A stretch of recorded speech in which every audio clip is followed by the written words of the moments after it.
கல்யாணம் ஃபிக்ஸ் ஆயிடுச்சா? தமிழ் மேட்ரிமோனிக்கு தேங்க்ஸ் சொல்லணும். 26 வருஷத்துக்கு முன்னாடி இதே தமிழ் மேட்ரிமோனி மூலமா தான் இவ அம்மாக்கும் கல்யாணம் பண்ணேன். கல்யாணம்னாலே தமிழ் மேட்ரிமோனி தான். நீங்க திமுகல கடைசி நேரத்துல வந்து இங்க சேர்றீங்க. அங்க வந்து ஒரு கொள்கை கூட்டணி, இன்டாக்ட் கூட்டணி சொல்லப்படுற எல்லா கட்சிகளும் லாங் டேர்மா டிராவல் பண்ணிட்டே வராங்க. அப்படின்ற போது அந்த கூட்டணியில இருக்கவங்களுக்கு சீட்டு கம்மியாகவும், உங்களுக்கு உடனே 10 சீட்டு பிளஸ் ஒரு ராஜ்யசபா சீட் அப்படின்னு கொடுக்கும்போது அங்க நிறைய சலசலப்புகள் நம்ம பார்த்தோம். சில சர்ச்சைகள் இருந்தது, எல்லாமே இருந்தது.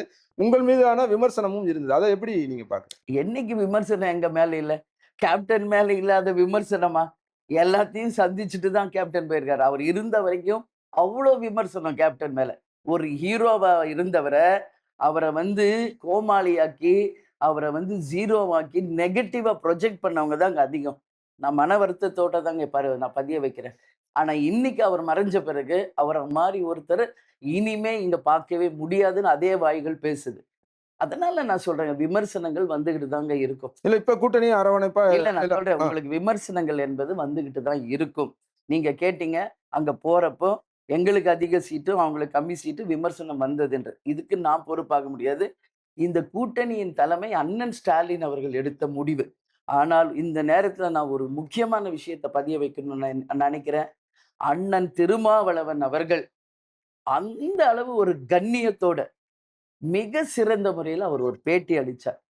நேத்து கூட நான் அவர்கிட்ட பேசுற ஒரு வாய்ப்பு எனக்கு கிடைச்சப்போ, அந்த அளவு ஒரு கண்ணியம் மிக்கவராக அரசியல் அந்த தர்மத்தை, அந்த கண்ணியத்தை அவர் மதிக்கக்கூடிய அளவு. தேமுதிக என்று ஒரு பாரம்பரியம் இருக்கு.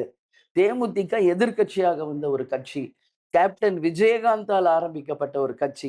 இன்றைக்கு வாக்கு சதவீதம் குறைவா இருந்தா கூட அவங்க எதிர்கட்சியா அவர்களுக்கென்று ஒரு பாரம்பரியம் இருக்கு. அதை நாம் மதிக்கணும். அதனால அவர்களுக்கு 10 சீட்டு கொடுத்து எங்களுக்கு 8 கொடுத்ததுனால் எங்களுக்கு எந்த வருத்தமும் இல்லை என்று கண்ணியத்தோட அவர் பேசினார்ல, அவருக்கு இந்த பேட்டியின் மூலம் என்னுடைய பாராட்டுகளை, வாழ்த்துக்களை நான் தெரிவிக்க கடமைப்பட்டிருக்கிறேன். ஏன்னா அதுதான் இன்னைக்கு அரசியல் தேவைங்க. அவரே ஏத்துக்கிட்டாரு. அப்புறம் எதுக்கு இங்க மத்தவங்க எல்லாம் இதை பத்தி வைத்தறிச்சல் பட்டுக்கிட்டு இருக்காங்க? எனக்கே சத்தியமா புரியலைங்க.